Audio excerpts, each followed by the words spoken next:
لوگ شور سے جاگ جاتے ہیں مگر مجھے قوم کی خاموشی سونے نہیں دیتی۔ کراچی ڈریم بازار میں پیش آنے والے واقعے سے بخوبی اندازہ لگایا جا سکتا ہے کہ ہم لوگ بحیثیت قوم کہاں پر کھڑے ہیں۔ 50 روپے سستی چیز خریدنے کے لیے ہم گھنٹوں کے تاروں میں کھڑے ہو سکتے ہیں مگر اپنا حق لینے کے لیے ہم ذرا سے بھی مشقت اٹھانے کو تیار نہیں۔ بنگلہ دیش کے اندر اسٹوڈنٹس نے حسینہ واجد کی فسطائیت کے سامنے کلمہ حق کو بلند کیا۔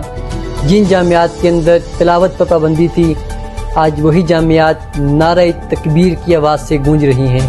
اگر ٹھہریے، پاکستان میں ہمیں صورتحال اس سے بالکل مختلف دکھائی دیتی ہے۔ ہم لوگ تھیٹرز، سنیما اور کانسرٹس پہ تو اکٹھے ہو سکتے ہیں مگر اپنا حق حاصل کرنے کے لیے نہیں۔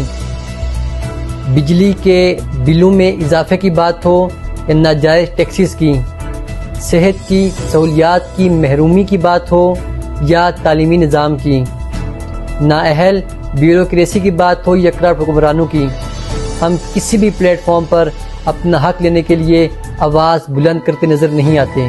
جب تک ہم لوگ خود کو صوبائیت پرستی، لسانیت پرستی اور فرقہ واریت کی زنجیروں سے الگ نہیں کر لیتے، اس وقت تک نہ تو ہم لوگ ایک قوم بن سکتے ہیں اور نہ ہی انقلاب کے رستے پر اپنے قدم ڈال سکتے ہیں۔